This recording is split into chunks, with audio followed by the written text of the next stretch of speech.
Chitapalli Bollaramlo 56 లక్షలకే gated కమ్యూనిటీలో 2 BHK flat. Just call. సమాజం కోసము ఓట్లేసిన ప్రజల కోసం ఆలోచించేవారు 10% మంది ఉన్నారు. ఆ 10%లో ఒకరే కళ్యాణ్ దుర్గం నియోజకవర్గ ఎమ్మెల్యే అమ్మినేని సురేంద్రబాబు గారు. ఎంట్రన్స్ లుక్ అదిరిపోయింది కదా అమ్మినేని సురేంద్రబాబు ఇల్లు. అమ్మినేని సురేంద్రబాబు గారు సమాజానికి మంచి చేయాలని ఒక ఆలోచన కూడా ఇక్కడ నుంచే పుడుతుందండి. రోజు కూడా ఇల్లు కట్టడం కాదు, మొక్కల్ని పెంచడం కూడా అదొక కళ, ఒక ఆర్ట్ అంటారు అన్నమాట. మనకి మంచి ఆక్సిజన్ ఇచ్చేది అదే కదా. నిజంగా ఇది ఒక మందిరం లాగానే ఉంది.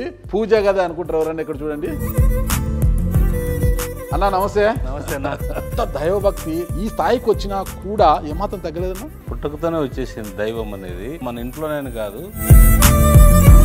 ఈ అన్ని సైట్ల మీద క్యాల్కులేట్ చేసే పూజకి ఒక 15-20 లక్షలు ఖర్చు అవుతుంది. ఈ మెటీరియల్ అంతా మొత్తం ఇటలీ నుంచినే తెచ్చా. ఇక్కడ కూడా అంగు ఆర్భాటాలు అనేవి లేకోకుండా అన్నంతలో చాలా సింపుల్ గా, చాలా అందంగా, చాలా చక్కగా తీర్చిదిద్దబడింది ప్రతి ఏరియా కూడా. ఈ లైబ్రరీ అంతా మొత్తం చాలా సింపుల్ గా, సమాజానికి తన వంతుగా ఏదో కొంత చేయాలి, ఒక మంచి చేయాలని లక్ష్యంతో రాజకీయాలకు వచ్చిన ఎమ్మెల్యేగా గెలిచిన వెంటనే అసెంబ్లీలో ప్రమాణ స్వీకారం చేస్తున్న ఫోటో ఇది. అమ్మినేని సురేంద్రబాబుని నేను శాసనసభ్యునిగా ఎన్నికైనందున భారతదేశ సర్వాధికారాన్ని సమగ్రతను కాపాడుతానని దైవసాక్షిగా ప్రమాణం చేస్తున్నా. ఎలా అనిపించింది అసలు ఆ రోజు ప్రమాణ స్వీకారం చేస్తుంటే? ఎమోషన్ అనిపించింది. 6 గ్యారంటీలను అలా పక్కదారి పట్టించడానికి ఈ నెయ్యి వ్యవహారాన్ని తెర మీదకి తీసుకొచ్చింది కూటమి ప్రభుత్వం అనేది వైసీపీ నాయకుల యొక్క ఆరోపణ. తప్పు చేసి ఎవరి మీద కేసులు పెట్టాలో పెట్టమనండి అంటున్నారు కదా. కేసు పెడితే వాళ్ళతో పాటు ఏదైతే ఈ 5 మందిని చెప్పానో 5 మంది మీద కూడా కఠినమైన చర్యలు ఎన్డీఏ ప్రభుత్వం తీసుకొని తీరుతుంది. ఉమామహేశ్వర నాయుడు గారు తిరిగి పార్టీలోకి వస్తానంటే కండవ కప్పడానికి సిద్ధంగా ఉన్నారా? ముందు రోజు వరకు చంద్రబాబు నాయుడు గారి నుంచి ఆయన కండవ కప్పుకుంటే ప్రజలు చీకొడతారు ఆయన. జీవితంలో మీరు మర్చిపోలేని సంఘటన ఏదైనా ఉందా మీకు అసలు? శ్రీలంక సంబంధించిన ఇన్సిడెంటే. ఏం జరిగింది? అక్కడ షంగ్రీలా హోటల్లో కూర్చొని తింటా అన్నప్పటికి శబ్దం, బాంబ్ బ్లాస్ట్ జరిగింది అక్కడ. ఆ బాంబ్ బ్లాస్ట్ లో ఏ రకంగా బతికాము అంటే కూడా ఒక మెరాకిల్ అది. భైరవంతిప్ప ప్రాజెక్ట్ నుంచి ల్యాండ్ అక్విజిషన్ కింద గతంలో రాళ్ళు కూడా పాతి పెట్టారు అంతా కూడా. కానీ రైతుల్లో కొంత అపోహ ఏమంటే అప్పటికన్నా కొంత భూమి ఎక్కువ పోయినట్టుగా ఉంది. రాళ్ళు మేము వాళ్ళు నాటారు ముందు పనిచేయడానికి. ఆ రాళ్ళన్నీ కూడా ముందు ప్రభుత్వం అధిపతులే అంత, ఏ ఒక్క సెంట్ కూడా ఎక్స్ట్రా పోయేదానికి అవకాశం లేదు. కాంట్రాక్టులు పనులు పొంది ఏదైనా పరిశ్రమలు పెట్టాలని అక్కడికి వెళ్తే ఫస్ట్ ఎమ్మెల్యేకు, ఎమ్మెల్యే బంధువులకు, ఎమ్మెల్యే తమ్ములకు, బామలకు కప్పం కట్టాలి. మరి మీ దగ్గర ఏమన్నా కప్పం కట్టాలి? మా ప్రాంతం బాగుపడాలి, 10 మందికి ఉద్యోగాలు రాలి, వాళ్ళకి ఒకటే చెప్పాను. అలాంటి దొంగల్ని మనం జాగ్రత్తగా గమనించి ఆ దొంగల్ని దూరం పెట్టాల్సిన బాధ్యత ఎవరైతే అక్కడి నుంచి వస్తారో ఈ కంపెనీ వాళ్ళు, వాళ్ళ పైన ఉంటుంది. వచ్చే వాళ్ళందరూ కూడా జాగ్రత్తగా చూసుకుంటే అన్ని రకాల కూడా సహకారం ఉంటుంది. పెట్టుబడిదారులు ఎవరు వచ్చినా కూడా వెల్కమ్ చెప్తారు ఖచ్చితంగా, ఎలాంటి లాభాపేక్ష పెట్టుకోకుండా లేదు. Welcome to Suman TV. నేను మీ నాగరాజ్ బైర్శెట్టిని. ఈ రోజు మనకు ఈ ప్రోగ్రామ్ స్పాన్సర్ చేస్తుంది ఎలక్ట్రికల్ వాహనాల రంగంలో ఉభయ తెలుగు రాష్ట్రాల్లో తనదైన ముద్ర వేసుకున్న ఎకో తేజాస్ వాహనాల బండి. అన్ని వర్గాలు, అన్ని రంగాల ప్రజలకు అనుకూలమైన ధరలతో అందుబాటులో ఉండే విధంగా 2 వీలర్స్ అండ్ 3 వీలర్స్ వాహనాలు తయారు చేసింది. ఒక్కసారి ఛార్జ్ చేస్తే చాలు 100 కిలోమీటర్లకు పైగా ప్రయాణం చేయవచ్చు. ఇక ఎందుకు ఆలస్యము, వాహనాలను కొనండి, ఎంజాయ్ చేయండి. సమాజం కోసము ఓట్లేసిన ప్రజల కోసం ఆలోచించేవారు 10% మంది ఉన్నారు. ఆ 10%లో ఒకరే కళ్యాణ్ దుర్గం నియోజకవర్గ ఎమ్మెల్యే అమ్మినేని సురేంద్రబాబు గారు. తను ఎమ్మెల్యేగా గెలిచిన నాటి నుంచి ఎలాంటి లాభాపేక్ష లేకుండా, అవినీతి అన్న మాటకు ఆస్కారం లేకుండా నీతి నిజాయితీగా పరిపాలన సాగిస్తూ ప్రజల మన్ననలను పొందుతున్నారు. అంతేకాదండోయ్, నిరుద్యోగ యువకుల కోసం డిఎస్సి కోచింగ్, ఉచితంగా కోచింగ్ ఇవ్వడంతో పాటు ఉచిత భోజన వసతి కల్పించడము, నిరుద్యోగ యువకులకు ఉపాధి అవకాశాలు కల్పించేలా చర్యలు తీసుకొని ఇలాంటి కార్యక్రమాలు ఎన్నో చేస్తున్నారు. మరి ఏంటి ఈ 100 రోజుల పరిపాలనలో ఈ కార్యక్రమాలే కాకుండా ఇంకా ఏ కార్యక్రమాలకు ఆయన శ్రీకారం చుట్టారు, అసలు ఇంకా ఏం శ్రీకారం చుట్టబోతున్నారు అన్న పూర్తి వివరాలు తెలుసుకోవడానికి ఇక్కడే అమ్మినేని సురేంద్రబాబు గారి ఇంటి బయట మనం ఇంట్లోకి వెళ్తున్నాము. ఆయనతో అడిగి మరిన్ని వివరాలు తెలుసుకుంటాము. ఓకే, కమాన్. లుక్ అదిరిపోయింది కదా, ఎంట్రన్స్ లుక్ అదిరిపోయింది కదా అమ్మినేని సురేంద్రబాబు ఇల్లు. చాలా చక్కగా ఉంది. మైసూర్ రోడ్లో ఉన్న ఇల్లు ఇది, బెంగళూరులో. ఇల్లును చూసిన తర్వాత మళ్ళా నాయకుడితో మాట్లాడదాం మనం. ఫస్ట్ ఇల్లుని చూపిస్తాను అందరికి కూడా. ఒకసారి నన్ను ఫాలో కండి. పార్కింగ్లో అన్నీ కూడా ఖరీదైన వాహనాలే కదా బయట.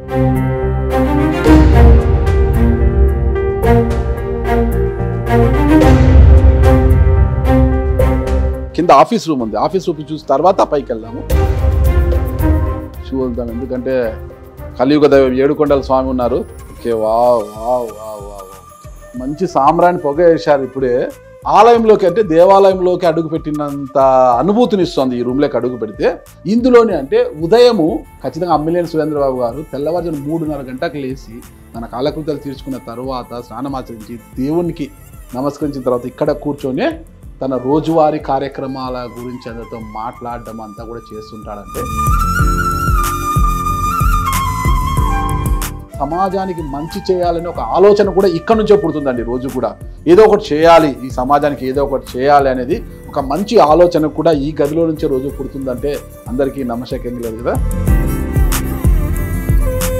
ఇంట్లోకి వెళ్ళిన తర్వాత మరిన్ని విషయాలు తెలుసాం. పైన సురేంద్రబాబు గారు ఉన్నారట. ఓకే, వెళ్దాం. మంచి మొక్కలు కూడా చాలా బాగా పెట్టారండి. నడుస్తుంటే ఇలా మొక్కల మధ్య నుంచి ఎంత హ్యాపీగా ఇలాంటి మొక్కలు ఉండాలి కదా ప్రతి ఇంట్లో. ఇల్లు కట్టడం కాదు, మొక్కల్ని పెంచడం కూడా అదొక కళ, ఒక ఆర్ట్ అంటారు అనమాట. ఎందుకంటే మనకి మంచి ఆక్సిజన్ ఇచ్చేది అదే కదా. తులసమ్మ కోట తెలుసు కదా, హిందూ సాంప్రదాయాన్ని ఇంకా పాటిస్తున్నారని చెప్పడానికి కూడా మనకు ఈ తులసమ్మ కోట నిదర్శనంగా చెప్తుంది. మెయిన్ డోర్ చాలా చక్కగా ఉంది. ఒక్కసారి లోపలికి వెళ్దాం, ఓకేనా.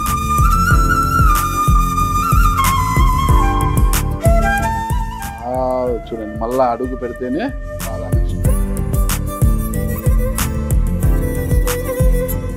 ఎంత చక్కగా ఉంది. నిజంగా ఇది ఒక మందిరం లాగానే ఉంది. పూజ కదా అనుకుంటారు ఎవరన్నా. ఇక్కడ చూడండి, నిజంగా దేవాలయం లాగా ఉంది.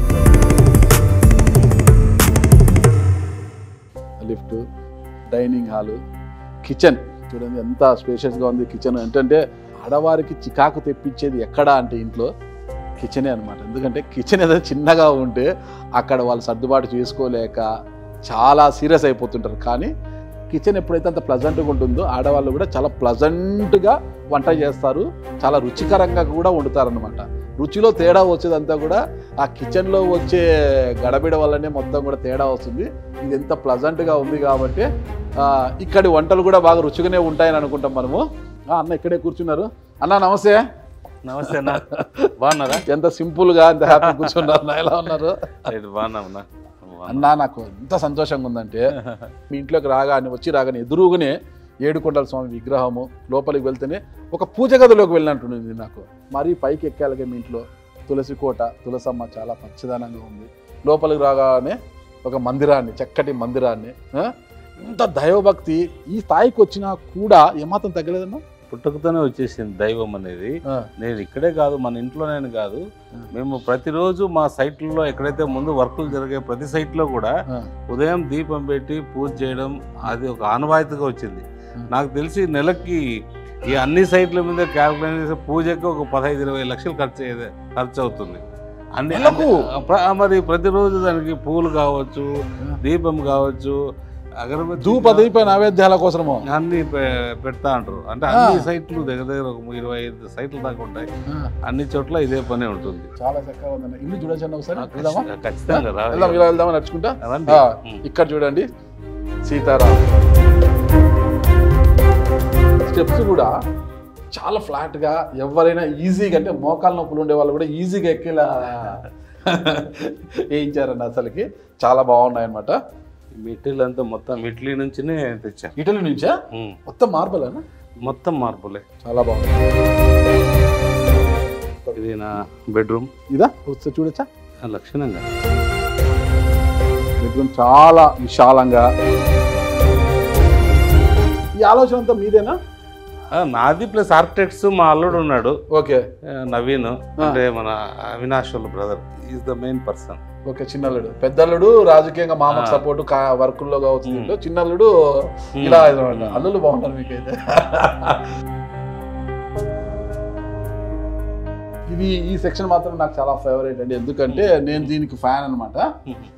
చూడండి ఎన్ని పర్ఫ్యూమ్స్ డియోస్ అన్ని ఎంత బాగున్నాయండి కూడా. ఒక చిన్న గదిలోకి వెళ్తున్నామో అది మీకు మీరు చూసిన తర్వాత అది ఏమై ఉంటుందో మీరే చెప్పండి. చూడండి ఒక్కసారి ఇది అంతా చూడండి, ఇదంతా కూడా ఈ లుక్, ఈ వర్క్ ఇదంతా చూసిన తర్వాత మీకు ఏమనిపిస్తుంది? ఇది ఒక బెడ్రూమో ఇంకోటి అనుకుంటుంటారు కదా, కాదండి ఇది వాష్రూమ్. ఎంత అద్భుతంగా ఉంది చూడు. ఇదంతా కూడా ఈ ఫినిషింగ్, ఈ మెటీరియల్ ఏందనేది ఇది రాజస్థాన్ నుంచి తెచ్చారు. ఇది ఏదో ఇంత అద్భుతంగా ఉంది చూడండి. అసలుకి ఇంటి నిండా ఎక్కడ చూసినా దేవుళ్ళ ఫోటోలు, మొక్కలు, ఇలా ఎక్కడ చూడు దేనికి దానికి ప్రయారిటీ అండి. ప్రకృతిని కాపాడాలంటే మొక్కల్ని పెంచాలి కదా మనం. మొక్కలన్నీ చూడండి ఎన్ని మొక్కల్ని. అవునవును, అది మంచి అంటే పొద్దున్న లేస్తే ప్లెజెంట్నెస్ కావాలి కదా, అంతే కదా. కర్టన్ ఓపెన్ చేస్తే కంఫర్టబుల్గా ఉంటుంది. ఓకే, విఘ్నాలను తొలగించే విఘ్నేశ్వరుడు కలియుగదేవ ఏడుకొండల స్వామి. ఇంకా చాలా ఉంది రండి ఇల్లు చూడడానికి. ఇవన్నీ కూడా ఆర్టిఫిషియల్ కాదండి, రియల్ అనమాట. చాలా చక్కగా పెట్టారండి. అసలుకి మీకు మొక్కల మీద కూడా మంచి టేస్ట్ ఉన్నట్టుంది. మొక్కల్ని పెంచాలని అదొక పెద్ద పొద్దున్నే లేస్తే నీళ్ళు పోయాలి, దాన్ని చూసుకోవాలి, అంత ఓపిక ఉందా మీ వాళ్ళందరికి? చేయిస్తారు మీరు? మీరు చెప్పకపోతే చేయరండి వాళ్ళు? చేస్తారా? వాళ్ళని కూడా బాగా చూస్తాం కదా, అందరినీ బాగా చూస్తారు మీరు. ఇక్కడ కూడా ఫుల్ మార్బల్.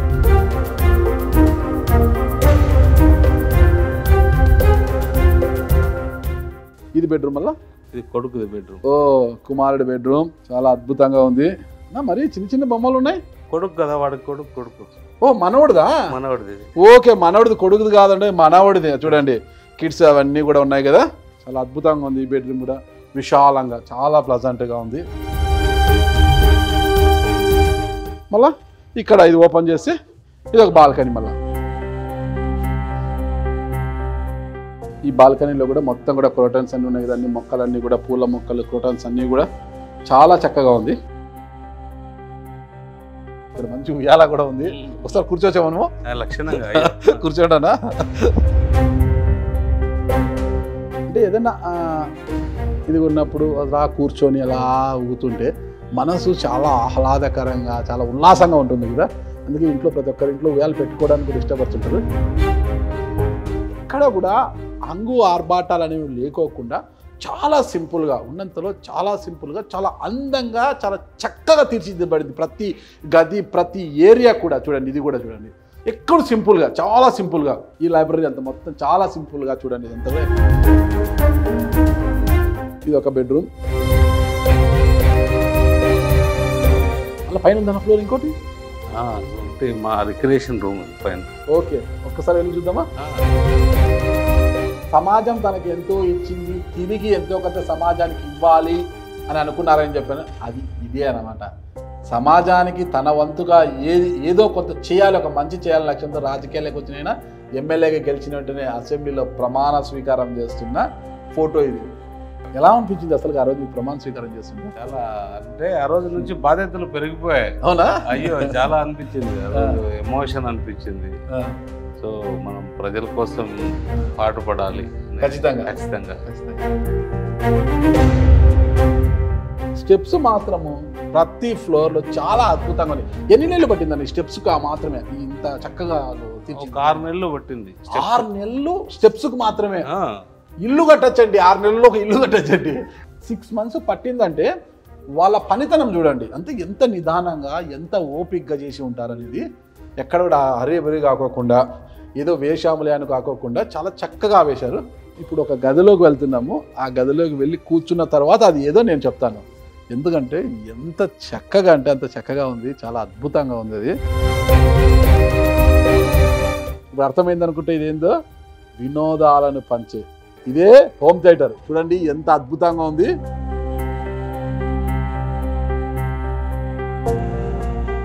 సరే అన్న, నాకు చాలా బాగా నచ్చింది ఈ హోమ్ థియేటర్, ఈ సీటింగ్, ఈ అంబియన్స్ మొత్తం కూడా అసలు చాలా చక్కగా. సినిమా థియేటర్లోకి వచ్చి కూర్చున్నట్లుంది.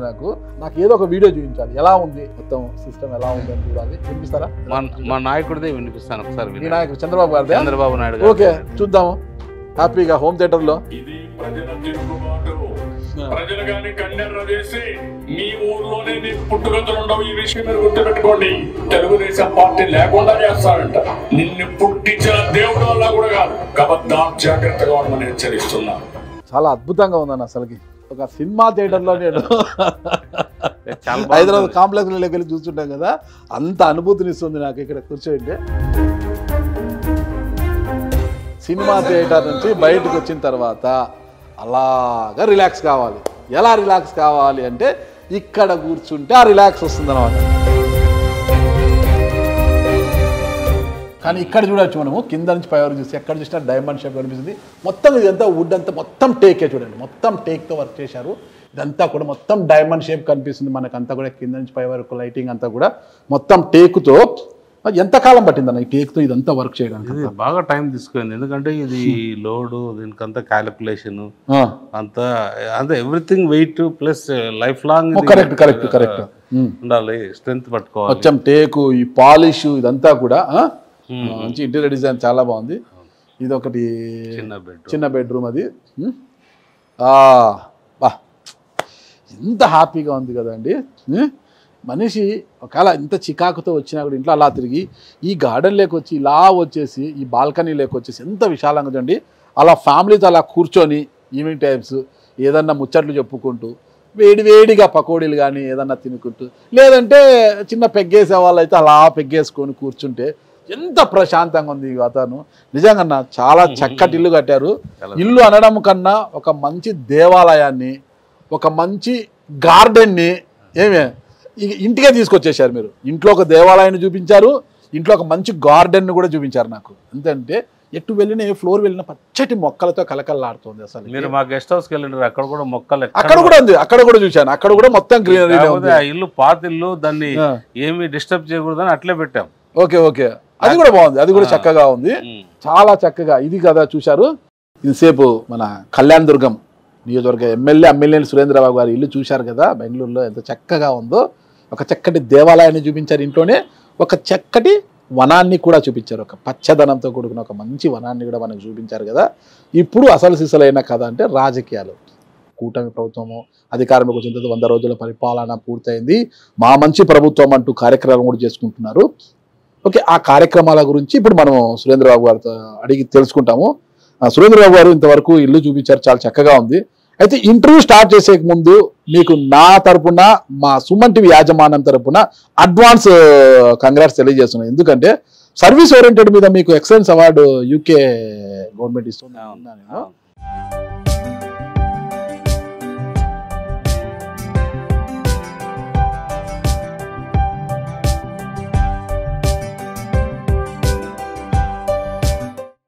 ముందుగా మీకు ఆర్థిక శుభాకాంక్షలు తెలియజేస్తున్నాను నేను. మీరు ఎలాంటి అవార్డులు ఎన్నో అందుకోవాలి. ఎలా అనిపిస్తుంది మీకు అసలు అవార్డు తీసుకోవడానికి? అవార్డు తీసుకోవడం అనేది చాలా గొప్ప అనుభూతి, చాలా హ్యాపీ అయింది నాకు. మా ఎమ్మెల్యే గారికి అవార్డు వచ్చింది కదా, మా జిల్లా ఎమ్మెల్యేకి అనేసి. ఓకే, ఇకపోతే అన్న మనం ఇంటర్వ్యూ స్టార్ట్ చేయకుండా ఇంకొక ముఖ్యమైన పాయింట్. ఇప్పుడు హిందువులంతా కూడా ఒక భయాందోళనకు గురవుతున్నారు, ఒక ఆవేదనలో ఉన్నారు, మనోవేదనకు గురవుతున్నారు. హిందూ సాంప్రదాయాన్ని పాటించడం లేదు. తిరుమల తిరుపతి దేవస్థానంలో అంటే ప్రసాదాలకు వాడే నెయ్యి కల్తీ జరిగింది. మొత్తం జంతు అవశేషాలు, జంతు కొవ్వుతో కూడుకున్న నెయ్యిని తయారు చేశారు అనేది ఒక పెద్ద రాద్ధాంతం జరుగుతుంది. దాని మీద అధికార పక్షం, మీరు కూటమి కావచ్చు, ప్రతిపక్ష వైఎస్ఆర్ కాంగ్రెస్ పార్టీ ప్రతి విమర్శలు చేసుకుంటున్నారు. ఇక జగన్మోహన్ రెడ్డి గారు రేపు తిరుమల వెళ్ళబోతున్నారు. రేపు తిరుమల ఆయన డిక్లరేషన్ ఇచ్చిన తర్వాతనే దర్శనానికి అలౌ చేస్తామంటున్నారు. ఆయన ఇచ్చే డిక్లరేషన్ ఇచ్చే పరిస్థితి లేదంటున్నారు. ఏంటి అసలు ఈ లడ్డూ ప్రసాదం గురించి ఒక ఎమ్మెల్యేగా మీరేం చెప్పదలుచుకున్నారు? మీరు ఒక్కసారి ఆలోచన చేయండి. వాళ్ళ వైఎస్ఆర్ ప్రభుత్వం వచ్చిన మొదటి రోజుల్లో మనం చాలా విన్నాం. డెకరేషన్ తిరుమల కొండకు చేసే డెకరేషన్లో కూడా ఒక వేరే మతానికి సంబంధించిన డెకరేషన్ చేశారనేది కూడా విన్నాం. అంటే జగన్ రెడ్డికి ఉన్న దానిపైన. అలాగే ఏదైతే ఉందో వాళ్ళు పరిపాలన చేసినది అక్కడ మీరు ఎవరిని చూసినా ఒక 5 మంది మాత్రమే పరిపాలన చేశారు. అక్కడ ఎవరు పరిపాలన చేశారు? ఒకరు ధర్మారెడ్డి గారు, మన వైవి సుబ్బారెడ్డి, కరుణాకర్ రెడ్డి, మరి పోతే జగన్మోహన్ రెడ్డి, ఇలా వీళ్ళు పరిపాలన చేశారు తప్ప టీడీటీని ఇంకెవ్వరూ పరిపాలన చేయలే. కాబట్టి ఖచ్చితంగా దాంట్లో వాళ్ళు ఏదైతే ఉందో జంతువులు కొవ్వు కలిపిన అనే దానికి దాంట్లో ఏమాత్రం సందేహం లేదు. ఖచ్చితంగా వాళ్ళు కొవ్వు కలిపారు దాంట్లో. నిజంగా మా అలాంటి అందరూ హిందువులు మనోభావాలను దెబ్బతీశారు.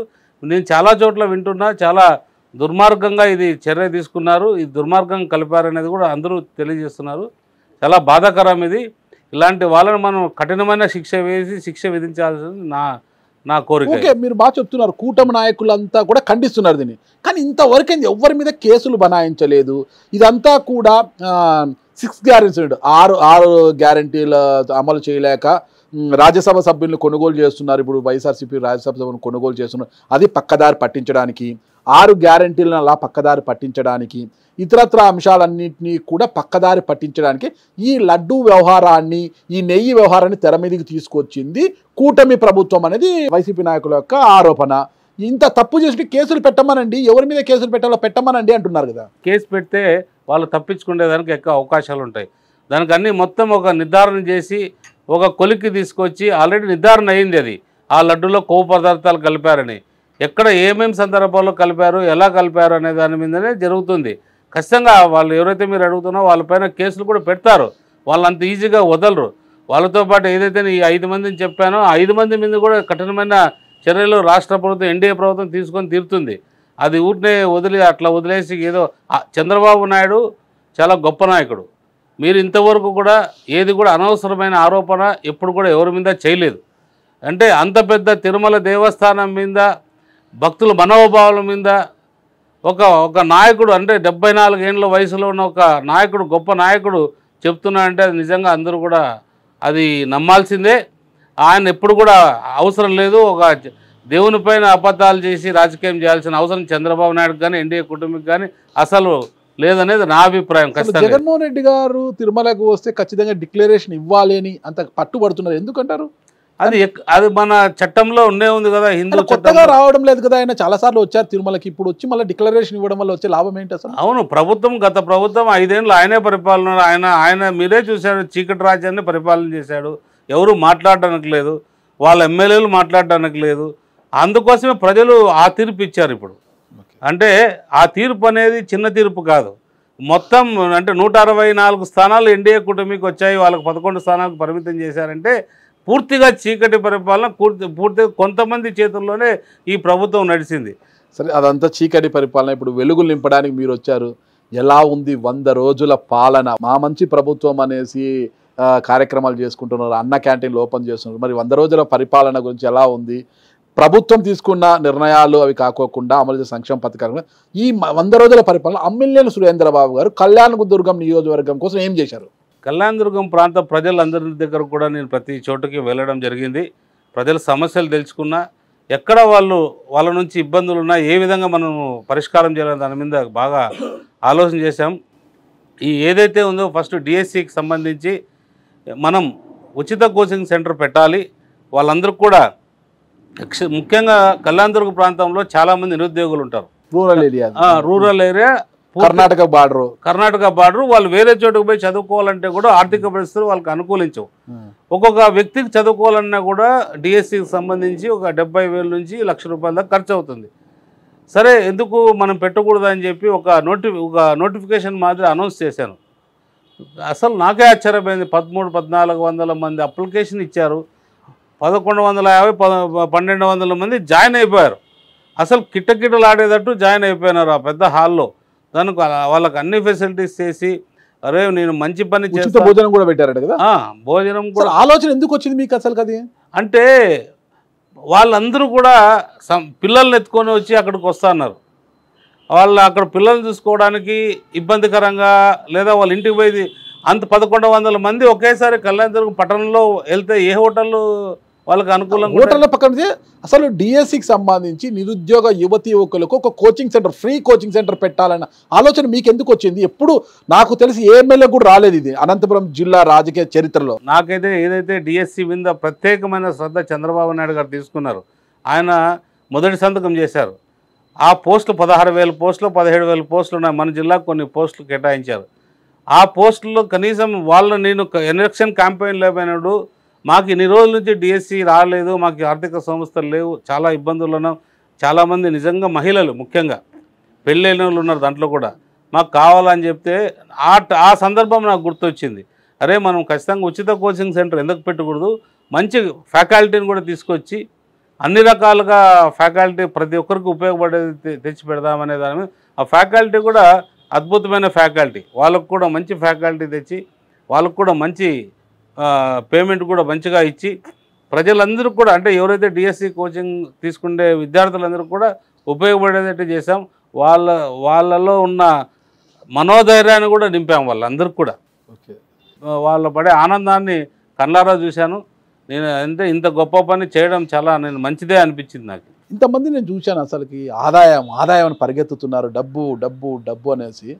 కానీ అమ్మినేని సురేంద్రబాబు గారు మాత్రం వచ్చిన వెంటనే ఉచిత డిఎస్సి కోచింగ్లంట, నిరుద్యోగ యువతి యువకులకు ఉపాధి అవకాశాలు కల్పించడము, ఇలా మొత్తం మెటీరియల్తో సహా మీరు పంపిణీ చేస్తూ ముందుకు పోతున్నారు. అంటే మీకు డబ్బులు అంత ఎక్కువైనాయా? మీకు డబ్బు అంటే చేదేమన్నా వ్యాపార మార్గాలు ఏమైనా చూసుకోలేదా?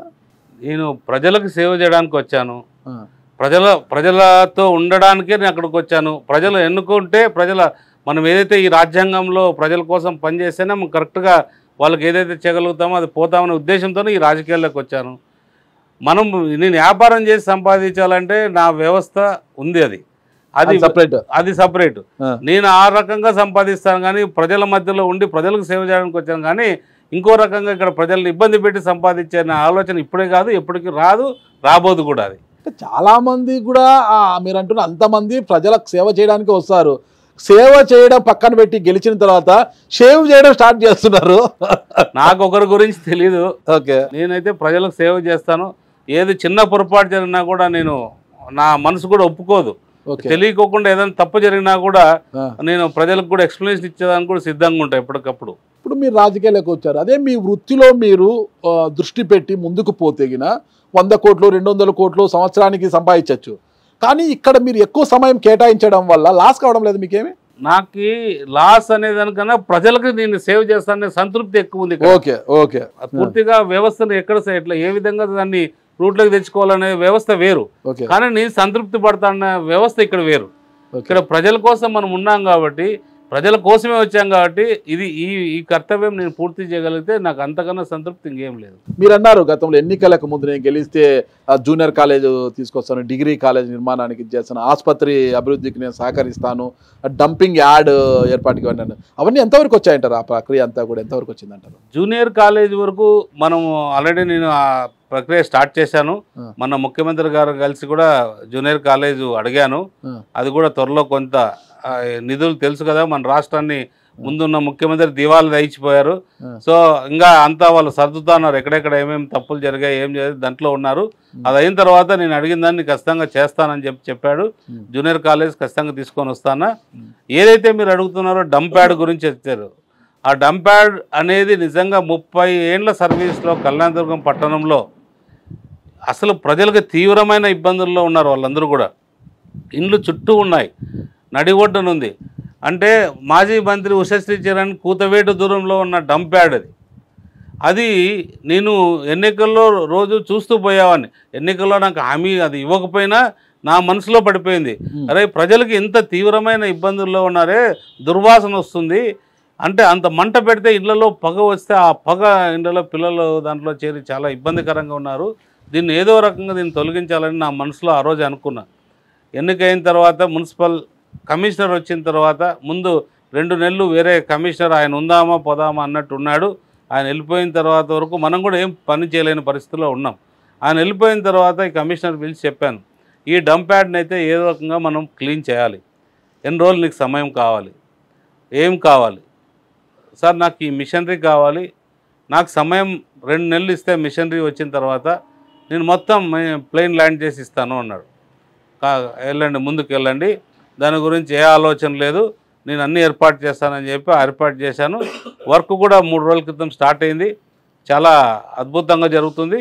ఖచ్చితంగా నేను ఏదైతే ఉందో ఆ స్థలం 4 ఎకరాల 70 సెంట్ల స్థలం, వాల్యుబుల్ మున్సిపల్ స్థలాన్ని అసలు రక్షణగా దానికి ఏం కావాలో అన్నీ చేసి ప్రజలకు ఉపయోగపడేటట్టు. చాలా ప్రాంతాల్లో ప్రజలు ఇబ్బందికి గురైనారు. అక్కడ ఉన్న చాలామంది రోడ్లలో బండ్లు పెట్టుకొని వ్యాపారాలు చేస్తూ, చాలామంది మెకానికల్ రకరకాలుగా ఉండి, మున్సిపల్ ఆఫీస్ కూడా సరైన స్థలంలో లేకపోవడం, ఇలా చాలా ఇబ్బందులు ఉన్నాయి. అవన్నిటి కూడా ఒక ప్రణాళిక తయారు చేసి ఏ రకంగా దాన్ని డెవలప్ చేయొచ్చు, ఏ రకంగా మున్సిపాలిటీకి ఆదాయం వచ్చేటట్టు చేయొచ్చు అనే దాని మీదనే ఒక రూపకల్పన చేస్తున్నా.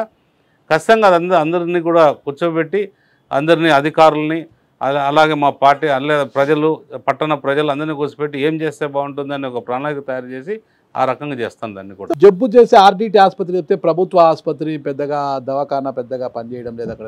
ప్రభుత్వ ఆసుపత్రి అభివృద్ధి స్ట్రెంథన్ చేయడానికి ఎలాంటి చర్యలు తీసుకుంటున్నారు? ఖచ్చితంగా వాళ్ళందరినీ కూడా పిలిపించాము. డాక్టర్స్ కానీ హాస్పిటల్ కానీ మన మంత్రి గారు కూడా ఆరోగ్య శాఖ మంత్రి కూడా మన జిల్లాకు సంబంధించిన వ్యక్తే సత్యకుమార్ యాదవ్ గారు. ఆయన కూడా ఏం కావాలన్నా కూడా నీకు చేసి పెడతానని చెప్పారు. హాస్పిటల్స్లో కూడా అభివృద్ధి అయింది.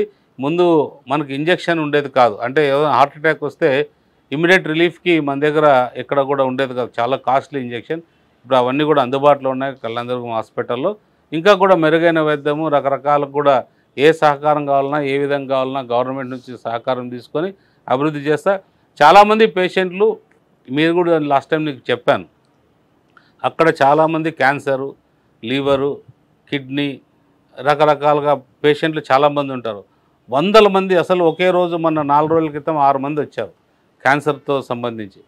6 మందిని కూడా నేను సూపర్ స్పెషాలిటీ హాస్పిటల్కి పంపించి వాళ్ళు అక్కడి నుంచి రికమెండేషన్ లెటర్ ఇచ్చేసి బశ్వతారకం పంపించారు. అదొక రిలాక్స్, చాలామంది ఆనందంగా ఉన్నారు. సార్ అందరూ వచ్చి మొక్కుతున్నారు, సార్ మేము చాలా ఆనందంగా ఉన్నాం, మంచి సర్వీస్ అయింది, మేము బెంగళూరుకు పోలో తెలియదు, తిరుపతి పోలో తెలియదు, కర్నూలు పోలో తెలియదు, ఎవరు పట్టించుకునే వాళ్ళు కాదు, మీరు నిజంగా బాగా దగ్గరుండి ఫాలోఅప్ చేస్తున్నారు. పోయే వాళ్ళకు కూడా నేను 5,000 రూపాయలు ఛార్జీకి వాళ్ళు ఖర్చులు ఇచ్చి పంపుతాను, మీరు ఆడ పోయి ఆ హాస్పిటల్లో ఉండండి, ఇంకా ఏమైనా అవసరమైతే వచ్చి ఎవరైనా సహాయం చేస్తారు. అంత బీద ప్రాంతం అది, చాలా బీద ప్రాంతం. మనం ఒక చేయూతనిస్తే వాళ్ళు ఆరోగ్యంగా ఉండి ఆరోగ్యంగా తిరిగి వస్తే 100 ఏళ్ళు వాళ్ళు బతికే శక్తి వాళ్ళకి భగవంతుడు ఇస్తాడు. ఒక రైతు కుటుంబం నుంచి వచ్చిన మీరు ఆర్థికంగా ఎంత ఎత్తుకెదిగినా చట్టసభల్లోకి అడుగు పెట్టాలన్న కోరిక ఉండింది, అడుగు పెట్టారు అసెంబ్లీలోకి. ఒక్కసారి అడుగు పెట్టినప్పుడు ఏమనిపించింది అసలు మీకు? నేను రైతు కుటుంబంలో వచ్చాను. మా నాయన ఒకటే చెప్పాడు, ఏం చెప్పాడు, అరే అందరూ బాగుండాలా, మీరు మా కంపెనీ స్థాపించినప్పుడు కూడా మా నాన్న మధ్యలో వచ్చాడు. ఒక వ్యక్తి అంటే లేదు ఆ వ్యక్తిని కూడా తీసుకోండి, మీరు కలిసి పెట్టండి, నేనేమన్నా ఆర్థిక సహాయం కావాలంటే తెచ్చి ఇస్తాను పెట్టుకోండి అని. మా నాయన సహకారము, అలాగే మా మామ వాళ్ళు రాకెట్లు అంటే మా అమ్మ వాళ్ళ తమ్ముడు ఇట్లాంటి వాళ్ళందరూ కూడా సహకారంతో మేము బిజినెస్ స్టార్ట్ చేసాం. నా పార్ట్నర్లుగా ఎవరైతే రాజగోపాల్ ఉన్నాడో నాకు చాలా, ఇప్పుడు 40 ఏళ్ళ నుంచి మిత్రుడు, 26 ఏళ్ళ నుంచి భాగస్వామి, ఈరోజు కూడా ఇంకొక వెంకటేష్ అనే ఇద్దరు, మహిధర్, ఇట్లా అందరం కూడా గ్రూప్గా ఏర్పడి ఆ గ్రూప్లో ఎవరికి కూడా ఏ రకమైన మనస్పర్ధలు రాకోకుండా గ్రూప్ లీడర్గా నేను ముందుండి అందరినీ నడిపి ఈ స్థాయికి తీసుకొచ్చాం మా కంపెనీని. దాదాపు 40 సంవత్సరాల నుంచి కూడా మీ స్నేహితులందరూ కలిసి ఇంత అన్యోన్యంగా ఉన్నారు, ఎలాంటి పొరపచ్చాలు లేకోకుండా అంటే అసలు చాలా గ్రేట్. ఎలా సాధ్యం అంటే అసలు నాకు మనిషికి ఏం కావాలా, నిజాయితీ కావాలి, అందరిలో ఆ నిజాయితీ ఉంది, అదే చాలు. అంటే అరమరికలు లేకోకుండా ఇంత క్లోజ్గా ఈరోజు మీరు ఎమ్మెల్యే అయితే వాళ్ళు ఎమ్మెల్యే అయినట్లుగా మిమ్మల్ని మీరు ఆ రోజు పోటీ చేస్తే కూడా వెనకుండి వాళ్ళు మిమ్మల్ని నడిపిస్తూ, వ్యాపారాన్ని ఒకవైపు వాళ్ళు చూసుకుంటూ, రాజకీయంగా మిమ్మల్ని ముందుకు నడిపిస్తూ, మిమ్మల్ని ప్రోత్సహిస్తూ, అరే ఇలా పెట్టుబడి ఇంత రాజకీయాల్లో తీసుకే తగలేస్తున్నాడు నా డబ్బులు, మాకంతా ఇక్కడ నష్టం జరుగుతుందని కూడా ఎక్కడ కూడా వాళ్ళంతా కూడా అలాంటి భేషజాలకు పోకోకుండా మీ వెంట ఉన్నారంటే నిజంగా అలాంటి స్నేహితులు మీకు దొరికినందుకు మీరు అదృష్టవంతులని నేను చెప్తున్నాను. ఖచ్చితంగా వాళ్ళు నా అదృష్టమే, వాళ్ళు నాకు స్నేహితులుగా పార్ట్నర్లుగా నాకు దొరకడము. నేను కూడా అలాగే చాలా త్యాగాలు నేను కూడా చేసుకున్నా, ఒకరికొకరు అందరం కూడా. నేను కుటుంబం కన్నా ముఖ్యంగా కంపెనీని బాగా చూసుకున్నా. కుటుంబం ఎటు బాగుంటుంది నేను బాగుంటే, కాబట్టి కంపెనీ బాగుంటే నేను బాగుంటా, కుటుంబాలు అన్నీ బాగుంటాయి. కాబట్టి ఫస్ట్ దాన్ని బాగా పెంచుదామనే ఉద్దేశంతోనే వచ్చాను. అదే ఉద్దేశంతో ఇప్పుడు రాజకీయాల్లోకి వచ్చి కళ్యాణదుర్గ ప్రాంతాన్ని అభివృద్ధి చేయగలిగితే, కళ్యాణదుర్గాన్ని కూడా ఒక కుటుంబం చేసుకున్నారు, ఖచ్చితంగా చేయాలా. నేను అదే చెప్తున్నా, అన్ని పార్టీల వాళ్ళకి కూడా అదే చెప్తున్నా, కలిసి రండి, కలిసి ముందుకు వెళ్దాం. దీంట్లో మీరు పార్టీ భేదాభిప్రాయాలు పెట్టుకోవద్దండి. మీలో చాలా మంది అభిమానించే బుద్ధి ఉంటుంది, దాని గురించి అరే మంచివాడు అనేది బయటకు వచ్చేసేయండి. ఆ మంచితనాన్ని బయట జనాలు చూపిస్తే మీరు చూసి ఇంకా 10 మంది వస్తారు, మన ప్రాంతం బాగుపడుతుంది, అంతవరకు నా భరోసా ఇస్తున్నా మీకు అని చెప్పి చెప్తున్నా. మరీ మంచితనం ఎన్ని రోజులు ఆలోచిస్తున్నాము. రాష్ట్ర చరిత్రలో ఏ రాజకీయ నాయకుడు కూడా వాళ్ళ ఏరియా నియోజకవర్గ పరిధిలో సబ్స్టేషన్లు కొత్త నిర్మాణాలు చేయడంతో ఆపరేటర్ పోస్టులు వస్తాయి, వాటికి ఉన్న డిమాండ్ దేనికి లేదండి. ఇప్పుడు నాకు తెలిసి నాకున్న రాజకీయ పరిజ్ఞానంలో రాష్ట్ర రాజకీయ చరిత్రలో ఫ్రీగా ఇచ్చారు అన్నది నేను వినలేదండి. ఎవరికైనా ఈరోజు 8 లక్షలు 10 లక్షలు 12 లక్షలు పలుకుతుంది ఆ పోస్టు. డబ్బులు లేనిది ఎవ్వరికి కూడా ఆ పోస్టులు ఇవ్వడం లేదు, అమ్ముకుంటున్నారని దాన్ని. అదొక పెద్ద వ్యాపారం అయిపోయింది. కానీ ఒక కళ్యాణదుర్గంలో మాత్రము నిజంగా అర్హులైన వాడికి పేదవాడిని గుర్తించి రూపాయి కూడా తీసుకోకోకుండా ఆపరేటర్ పోస్టులు ఇస్తున్నారంట కదా. ఎలా సాధ్యమవుతుందండి అది? ఇప్పుడు డబ్బు సంపాదించేదానికి మనం అక్కడికి వెళ్ళా. నిజంగానే చెప్తున్నా కదా, వాళ్ళు 8 లక్షలు 10 లక్షలు ఇచ్చారని మాజీ మంత్రికి రకరకాల వ్యక్తులకు ఇచ్చారని చెప్పి మాకు కూడా చెప్పారు. ఒకటి లెక్కేసుకోండి, వాడు 20,000 22,000 అతను 22,000 వస్తుంది. 22,000కు 10 లక్షలు ఇస్తే ఎన్ని సంవత్సరాలు కావాలా అతనికి ఆ 10 లక్షలు తీరడానికి?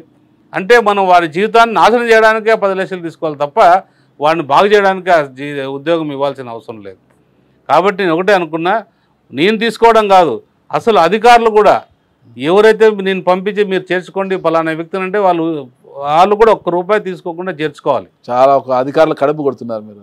కాసుకోండి డిఈలు వాళ్ళందరూ కూడా కాసుకోండి ఆపరేటర్ పోస్టులు అమ్మేస్తారండి. అవి వాళ్ళకి వాళ్ళ కడుపు కొడుతున్నారు మీరు. కాదు, వాళ్ళకి మంచి ఉద్యోగాలు ఉన్నాయి, మంచి కుటుంబాలు ఉన్నాయి, మంచి రకంగా అన్ని రకాలుగా వాళ్ళు బాగున్నారు. బాగలేనిది మన ప్రజలే, దానికి సంబంధించిన వ్యక్తులే కదా.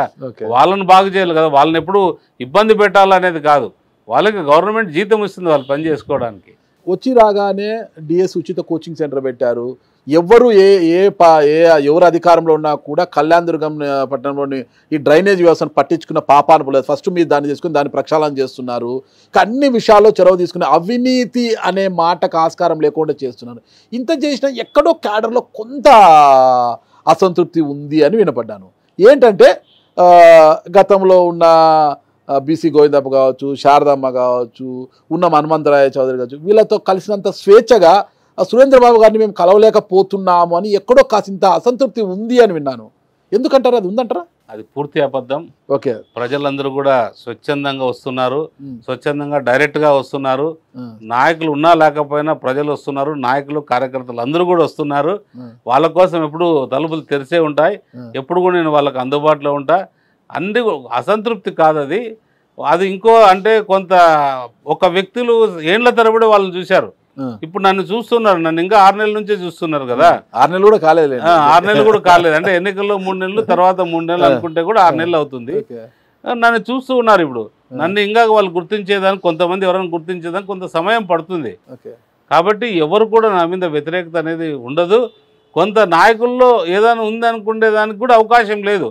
నేను వాళ్ళ కడుపు కొట్టి ఏదైనా తింటా అంటే కదా వాళ్ళకి. అలాంటి ఆరోపణలు ఎక్కడ లేవు. నేను ప్రత్యక్షంగా చాలా మందికి ఫోన్లు చేసి అడిగాను, ఎక్కడ కూడా అవినీతి అనేది లేదు. అధికారులందరికీ కూడా స్ట్రిక్ట్గా చెప్పారు, ఏ ఒక్కరు కూడా డబ్బులు సంపాదించుకొచ్చి మాకు ఇవ్వాల్సిన పని లేదు, మీ పనులు మీరు చేయండి. సమస్యలతో మీ దగ్గరకు వచ్చిన ప్రజలు 1-2 రోజుల్లో వాళ్ళ సమస్యలు పరిష్కరించి పంపండి, మళ్ళీ మా దగ్గరికి రాకూడదు, మాకు ఎవ్వరు డబ్బులు సంపాదించాలి, మీరు డబ్బు తీసుకోవద్దండి, మాకు డబ్బు తెచ్చి ఇవ్వద్దండి అని ఖచ్చితంగా చెప్పారని చాలామంది చెప్పారు. అయితే ఒక్కటే ఏంటంటే, మాకు కాస్త అందుబాటులో ఉన్న తక్కువ వాళ్ళ అల్లుడు బామర్దులు వాళ్ళే చూసుకుంటున్నారు, నాయకులంతపై వాళ్ళని వెళ్ళి కలవాలంటేనే కాస్త ఇబ్బందిగా ఫీల్ అవుతున్నారు అనేది అయితే ఒక ఆరోపణ అయితే వినిపిస్తుంది. ఒకటి తీసుకోండి, మీరు చాలా మంది ప్రజలు వస్తుంటారు, ప్రజల పరిష్కారం చేయాలా, ప్రజల సమస్యలు పరిష్కారం చేయాలా. పరిష్కారం చేయాలంటే నా అల్లుడు రూపంలో ఉండొచ్చు, మా నాయకుల రూపంలో ఉండొచ్చు, సమస్య పరిష్కారం కావాలి అక్కడ. ఆ సమస్య పరిష్కారం చేయడంలో నా తరపున నేను ఎంతో బిజీగా ఉన్నప్పుడు నా తరపున వాళ్ళ దగ్గర ఉండి పరిష్కరిస్తారు. లేకుండా మీ దృష్టికి ఏమైనా మా వాళ్ళు ఏదైనా అవినీతి చేసినట్టు మీ దృష్టికి ఏమైనా వచ్చిందా? అది లేదులేండి. అవినీతి చేసినట్టు నా దృష్టికి వచ్చినా వాళ్ళని ఎవరిని కూడా మనం క్షమించే ప్రసక్తే లేదు. ప్రజలకి ఎప్పుడు కూడా సర్వీస్ చేయడానికే మనం ఉన్నాం తప్ప వేరే రకం కాదు. ఇక్కడ ఇంకొక కార్యక్రమం, మంచి కార్యక్రమాలు చేశారు. ఇంకొక విషయం కూడా నా దృష్టికి వచ్చింది, అది రైతులకున్న అపోహను మీరు తొలగించాలి. ఇది ఏంటంటే, భైరవంతిప్ప ప్రాజెక్ట్ నుంచి జీడిపల్లి రిజర్వాయర్ దాదాపు 90 కిలోమీటర్లు ఏమో ఉంటుంది. అదంతా కూడా ల్యాండ్ అక్విజిషన్ కింద గతంలో భూసేకరణ చేపట్టారు. అదంతా కూడా రాళ్ళు కూడా పాతి పెట్టారు అదంతా కూడా. అది కానీ కాలక్రమేణా ఆడంతా ఎదుగుతో మొత్తం కూడా రాళ్ళన్నీ కూడా భూమిలో కలిసిపోయాయి, కొన్ని మాయమైపోయాయి, రాళ్ళు కలిసిపోతే ఇప్పుడు రైతులంతా కూడా మళ్ళీ దాన్ని సాగు చేసుకుంటున్నారు. అయితే మీరు వచ్చిన తర్వాత మళ్ళీ హద్దులు నిర్ణయించి రాళ్ళు పాతించారు అంటున్నారు. మంచి పనే ఇది, హద్దులు నిర్ణయించడము, రైతుల భూమి ఒక ఇది కూడా పోకుండా. కానీ రైతుల్లో కొంత అపోహ ఏమంటే, అప్పటికన్నా కొంత భూమి ఎక్కువ పోయినట్టుగా ఉంది అన్న అపోహలో ఉన్నారు. ఇదంతా కూడా ఇరిగేషన్ అధికారులతో సంప్రదించి చేశారా, అలాంటి ఎమ్మెల్యే గారే చేశారా? ఇది కరెక్ట్ కాదు.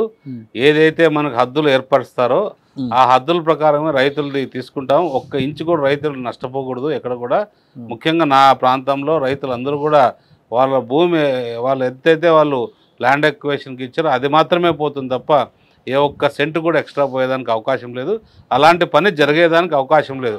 వాళ్ళు ముందు ఏదైతే రాళ్ళు వాళ్ళు నాటారో ముందు పని చేయడానికి, ఆ రాళ్ళన్నీ కూడా మన వీళ్ళే పీకిచ్చారు. ముందు ప్రభుత్వం అధిపతులే అంతా పీకిచ్చేసి అవి రాళ్ళు కూడా అమ్ముకున్నారు వాళ్ళంతా. చంద్రబాబు నాయుడు గారిని 2 సార్లు కలిసినప్పుడు కూడా అదే అడిగాను. ఎందుకంటే ఒక్కొక్కసారి విజయవాడలో బిజీగా ఉంటే ఢిల్లీకి పోయినాడు. ఢిల్లీలో ఆ సందర్భంలో నేను ఉన్నా.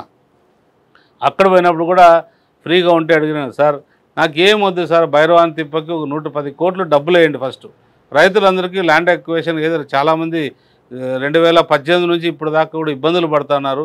ముందున్న ప్రభుత్వం కూడా వాళ్ళకి రైతులను ఏ విధంగా కూడా ఆదుకోలేదు. వాళ్ళకి ₹1 కూడా డబ్బులు వేయలేదు.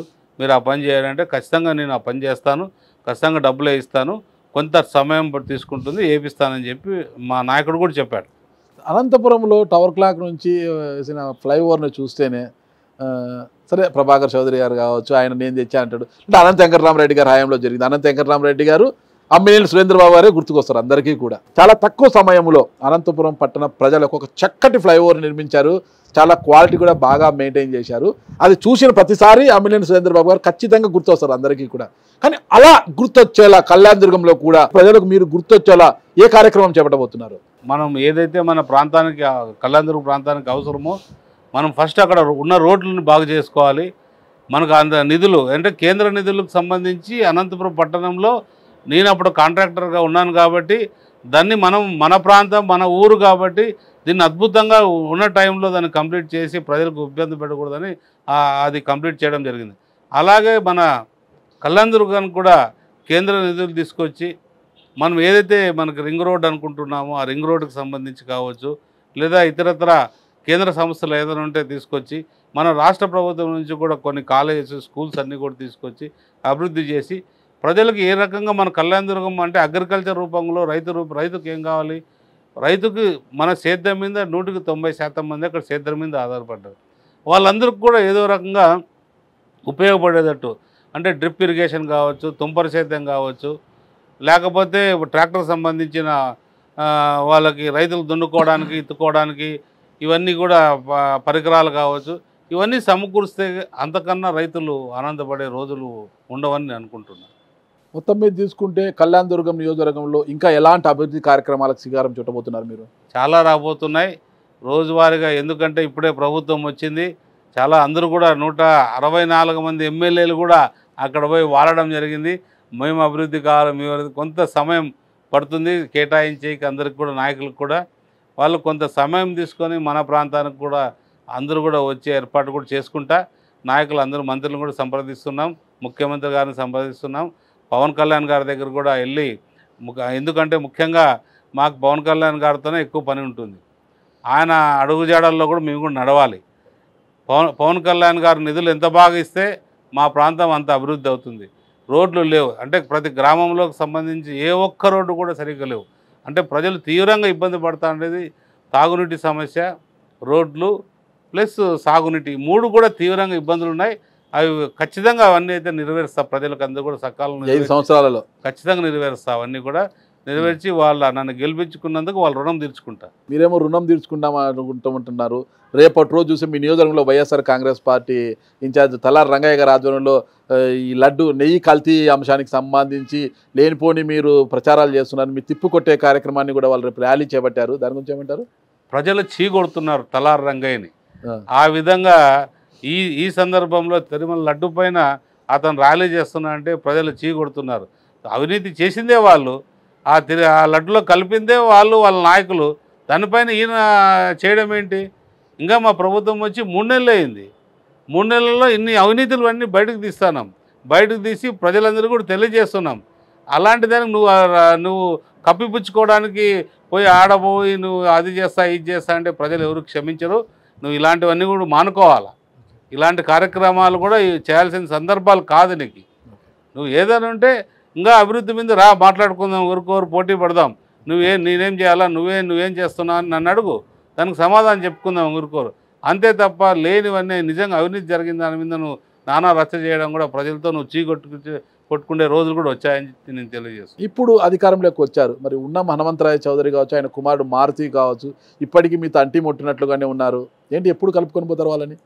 ఇది పూర్తిగా నారా చంద్రబాబు నాయుడు గారి సహకారము, నారా లోకేష్ గారి సహకారము, పవన్ కళ్యాణ్ గారి సహకారంతోనే నేను ఎన్నికల్లో గెలవడం జరిగింది. ప్రజలందరూ ఒక తాటిపైకి వచ్చారు. కార్యకర్తలు, నాయకులు, ప్రజలందరూ కూడా మాకు ఈ నాయకుడైతే బాగుంటుంది అని ఒక ముక్కుమ్మడిగా వచ్చి ఒక ప్రాంతంగా ఏర్పడి మనకు అందరూ కూడా అత్యధిక మెజారిటీతో గెలిపించడం కూడా చాలా సంతోషకరం. ఎందుకంటే వాళ్ళకు అంత నమ్మకం ఉంది. హనుమంతరాయ చౌదరి గురించి నేను పెద్దగా చెప్పాల్సిన అవసరం లేదు. ఆయన గురించి మనం ఇప్పుడు చర్చించుకోవాల్సిన అవసరం అంతకన్నా లేదు. దుక్కులు దున్ని వ్యవసాయం చేసి ఇక పళ్ళు కాచే టైంలో పళ్ళు తినకుండా అటు నుంచి అట వెళ్ళిపోయినారు ఉమామహేశ్వర నాయుడు గారు. ఇప్పుడు అదే ఉమామహేశ్వర నాయుడు గారు తిరిగి పార్టీలోకి వస్తానంటే కండవ కప్పడానికి సిద్ధంగా ఉన్నారా? ముందు రోజు వరకు చంద్రబాబు నాయుడు గారి గురించి ఒక రకంగా మాట్లాడాడు. తర్వాత కండవ కప్పుకున్నాక అదే చంద్రబాబు నాయుడు గురించి పూర్తిగా విరుద్ధంగా మాట్లాడే వ్యక్తిని ప్రజలు ఎట్లా నమ్ముతారు? ఆయన కండవ కప్పుకుంటే ప్రజలు చీకొడతారు ఆయన్ని. ఏంది రోజుకో పార్టీ, నువ్వేంది ఆ రోజు ఇట్లా అన్నావు, మళ్ళీ ఇట్లా పోయినావు, నీ పరిస్థితి ఏంటి అంటారు. అది ప్రజలు కూడా ఎవరు కూడా క్షమించరు. ఆయన పార్టీలోకి రావడానికి ఎవరు కూడా ఇక్కడ దానికి సిద్ధంగా కూడా ఉండరు. పార్టీ ఈరోజు అధికారంలో ఉన్న మీరు గెలిచారంటే క్యాడర్ కావచ్చు, ఇంకోటిగా నాయకులు కావచ్చు, వాళ్ళ సహకారం ఎంతో ఉంటుంది. కానీ వారికి ఎలాంటి సందేశం ఇవ్వబోతున్నారు? వాళ్ళకి ఏం చెప్పబోతున్నారు అసలు మీరు? పార్టీ కార్యకర్తలు, నాయకులు ఎవరైతే ఉన్నారో వాళ్ళని నా గుండెల్లో పెట్టుకొని చూసుకుంటా. ఎందుకంటే వాళ్ళు పార్టీ కోసం జెండాలు పట్టుకొని ఆర్నిషులు కష్టపడి మా చంద్రబాబు నాయుడు గారిని ముఖ్యమంత్రి చేయాలనే సంకల్పం మా పార్టీ క్యాడర్కి, నాయకులకి ఎంత గట్టి నమ్మకంతో వాళ్ళు ఎంత కష్టపడ్డారో పార్టీ కోసం, అంత కష్టపడిన వాళ్ళు మాత్రం నిజంగా నేను చెప్తున్నా, ఒక అన్నగా వాళ్ళకి చెప్తున్నా, నా బాధ్యత వాళ్ళని బాగా చూసుకోవడం, వాళ్ళకి అన్ని విధాలకు కూడా ఉండేటట్టు ఏ విధమైన నష్టం జరగకుండా చూసుకోవడం బాధ్యత నా పైన ఉంది. పార్టీకి ద్రోహం చేసిన వాళ్ళకి కూడా వాళ్ళ మనసు కూడా అరే మేము తప్పు చేశామే, మేము పార్టీ అనవసరమైన పరిస్థితుల్లో మనం పార్టీకి సపోర్ట్ చేయలేకపోయినామే, పార్టీ మనకి ఎంతో ఇచ్చింది, ఈరోజు పార్టీ నుంచి ఆస్తులు సంపాదించారు, ఏమీ లేని వాళ్ళు కూడా వందల కోట్ల ఆస్తులు సంపాదించారు పార్టీ పేరు చెప్పి, అలాంటి వాళ్ళు కూడా ఈరోజు పార్టీకి ద్రోహం చేస్తున్నారంటే నిజంగా మనం సిగ్గుపడాల్సిన పరిస్థితి. అది ప్రజలే చూపిస్తారు. ఏ విధమైన తీర్పు ఇవ్వాలనేది కూడా వాళ్ళకి రాబోయే కాలంలో ఆల్రెడీ ఇచ్చేశారు. ఇంకెప్పుడు కూడా అవకాశం కూడా ఇవ్వరు ప్రజలు. ఎప్పుడు కూడా ఈ పరిపాలన ఇలాగే కొనసాగుతుంది. నేనైతే ఒకటే చెప్తున్నా, నాకు నమ్మి వచ్చిన పార్టీ నాయకుడు, కార్యకర్తకి నేను తోడుగా ఉంటా, ఒక అన్నగా ఉంటా, వాళ్ళకి అన్ని సహకారాలు అందించి నాకు చేరినంత వరకు నష్టం జరగకుండా చూసుకునే బాధ్యత నాది. ఇంకోటి కూడా నేను చూస్తున్నాను, అనంతపురం జిల్లాలో వచ్చి రాగానే ఎవరైతే అక్కడ ఏదైనా కాంట్రాక్ట్లు పనులు పొంది ఏదైనా పరిశ్రమలు పెట్టాలని అక్కడికి వెళ్తే ఫస్ట్ ఎమ్మెల్యేకు, ఎమ్మెల్యే బంధువులకు, ఎమ్మెల్యే తమ్ములకు, బామలకు కప్పం కట్టాలి. కప్పం కట్టింది ఎవరు పోయేయలేదు. అయితే కళ్యాణ్ దుర్గం మాత్రము పరిశ్రమల ఏర్పాటు కావచ్చు, సోలార్ ఎనర్జీ, విండ్ ఎనర్జీకి, విండ్ పవర్కి, వీటికి చాలా అనుకూలమైన ప్రాంతము. మరి మీ దగ్గర ఏమన్నా కప్పం కట్టాలా? కప్పం అనే పదం మన దగ్గర లేదు.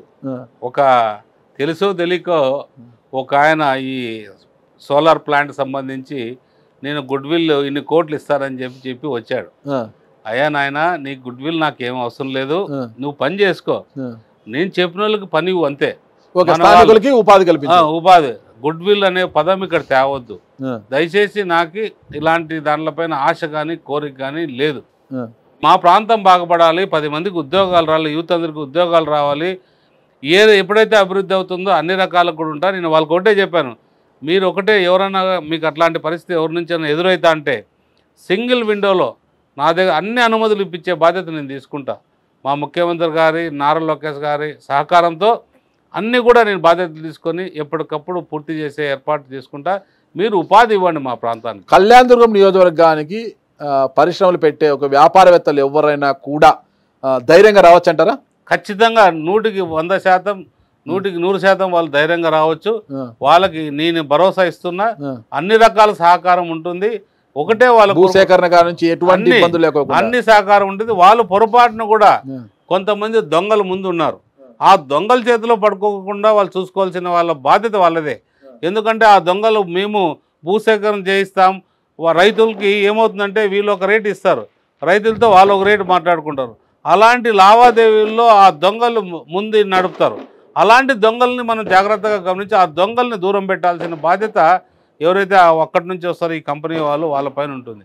ఖచ్చితంగా నేను ఏదైనా కూడా అది ఏది కూడా ఇబ్బంది లేకుండా వచ్చే వాళ్ళందరూ కూడా జాగ్రత్తగా చూసుకుంటా అన్ని రకాల కూడా సహకారం ఉంటుంది. పెట్టుబడిదారులు ఎవరు వచ్చినా కూడా వెల్కమ్ చెప్తారు, ఖచ్చితంగా ఎలాంటి లాభాపేక్ష పెట్టుకోకుండా లేదు. ఇప్పుడు నేను కూడా ఒక వ్యాపారస్తున్నే, నాకు తెలుసు ఏ రకంగా ఇబ్బందులు వస్తాయనేది.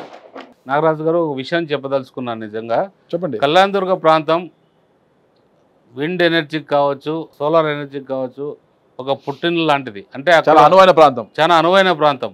అక్కడ వచ్చి జనరేట్ చేసే పవర్ చాలా మన ప్రపంచంలోనే పావగూడ, కమ్మదూరు మండలాల్లో వచ్చేది అత్యధిక 3వ స్థానంలో ఉంది అది. నేను ఒకటే మొత్తం దేశవ్యాప్తంగా ఉన్న సోలార్ ఎనర్జీ వాళ్ళకి చెప్తున్నా, మా ప్రాంతానికి రండి, మీరు మా ప్రాంతంలో పెట్టుబడులు పెట్టండి, అన్ని రకాలు కూడా మీకు అన్ని సహకారాలు అందిస్తాం. ఏ రకమైన ఇబ్బందులు కలగకుండా చూసుకునే బాధ్యత మా పైన ఉంటుంది. మాకు ఒకటే ఒక కోరిక, నిరుద్యోగులకు ఉద్యోగాల అవకాశాలు కానీ మా ప్రాంత అభివృద్ధిలో మీరు ఎంతో కొంత పాల్పంచుకోవాల్సిందిగా మిమ్మల్ని అందరికీ విజ్ఞప్తి చేస్తున్నా. ఇది నా విన్నపం. ఖచ్చితంగా మీరు మా ప్రాంతానికి వచ్చి మీరు అభివృద్ధి చేయాల్సిందిగా కోరుచున్నా. అసలు చాలా గొప్ప విషయం చెప్పారు ఎమ్మెల్యే గారు మీరు. ఎందుకంటే నేను చూస్తున్నా రాష్ట్రంలో ఎక్కడ అంటే ప్రభుత్వం ఎన్ని వసతులు కల్పిస్తామని చెబుతున్నప్పటికీ కూడా ఏ నియోజకవర్గానికి వెళ్ళినా కూడా ఫస్ట్ ఎమ్మెల్యేను కలవాలి, లేదా ఎమ్మెల్యే అందుబాటులో బామర్దులను తమ్ములను అల్లులను కలవాలి, వాళ్ళ కప్పం కట్టాలి, కట్టకపోతే పనులు చేయించడం లేదు. ఇదే అనంతపురం జిల్లాలో కూడా ఓ ఎమ్మెల్యే ఒక ఇండస్ట్రియలిస్ట్ ఒక సోలార్ ఎనర్జీ అతనికి డబ్బులు కప్పం కట్టలేదని ఆపి కూర్చున్నారు. ఇలాంటి పరిస్థితులు ఉన్న ఈ పరిస్థితుల్లో ఒక ఎమ్మెల్యేగా మీరు ఇంత ధైర్యంగా పెట్టుబడిదారులను ఆహ్వానిస్తున్నారంటే నిజంగా ఇది పెట్టుబడిదారులకు ఔత్సాహికులకు ఒక వరం లాంటిదండి. ఇంత ధైర్యంగా సింగిల్ విండోలో అన్ని అనుమతులు ఇప్పిస్తామంటున్నారు. ఒక అవకాశాన్ని ఉపయోగించుకోండి. రాష్ట్రంలో ఎక్కడా కూడా నాకు తెలిసి ఇలాంటి పరిస్థితి కనిపించడం లేదేమో అనిపిస్తోంది మనకు. సురేంద్రబాబు గారు మొట్టమొదటిసారిగా పిలుస్తున్నారు, ఫ్రీగా రండి, మా నియోజకవర్గానికి రండి, పెట్టుబడులు పెట్టండి, ఎలాంటి అవినీతి అక్రమాలు వద్దు, ఎవ్వరికి రూపాయి చెల్లించకండి, డైరెక్ట్గా సింగిల్ విండోలో మీకు కావాల్సిన అన్ని అనుమతులు మేము ఇస్తామని చెప్తున్నారు. మరి ఎందుకు ఆలస్యము? పెట్టుబడిదారులు ఎక్కడ ఉన్నా కూడా సోలార్ ఎనర్జీ కావచ్చు, విండ్ ఎనర్జీ, వీళ్ళందరూ కూడా ఎక్కడ ఉన్నా కూడా కళ్యాణదుర్గంలో వాలిపోండి. మంచి ఎమ్మెల్యే ఉన్నారు, మీకు మంచి ఎమ్మెల్యే అందుబాటులో ఉన్నారు. ఖచ్చితంగా అండి మిమ్మల్ని నమ్మి పెట్టుబడిదారులు వస్తే మాత్రము నా అదృష్టం అండి, నిజంగా అదృష్టం. నేను అదృష్టవంతుడిని. వాళ్ళందరూ కూడా నిజంగా వాళ్ళకు కూడా గొప్ప వాళ్ళుగా భావిస్తాం, ఎప్పుడు వాళ్ళకి అండగా ఉంటాం. ఆయన కోరుతుంది అంటే ఒకటే, మాకేమీ అవసరం లేదు, మా నియోజకవర్గంలో నిరుద్యోగ యువతి యువకులకు ఉపాధి అవకాశాలు కల్పించండి, అదే మాకు ఇచ్చే పెట్టుబడి అంటున్నారు. ఓకే, ఇక ఆలోచించండి పెట్టుబడిదారులు, ఇలాంటి అవకాశము ఎక్కడా దొరకదు, ఒక్కసారి ఆలోచించుకోండి. అమ్మినేని సురేంద్రబాబు గారు ఒక సామాన్య రైతు కుటుంబం ఈ స్థాయికి వచ్చారు కదా, జీవితంలో మీరు మర్చిపోలేని సంఘటన ఏదైనా ఉందా మీకు? అసలుకి నేను ఒక రైతు కుటుంబం నుంచి వచ్చిన వ్యక్తిని, జీవితంలో మర్చిపోలేని సంఘటన అంటే శ్రీలంక సంబంధించిన ఇన్సిడెంటే.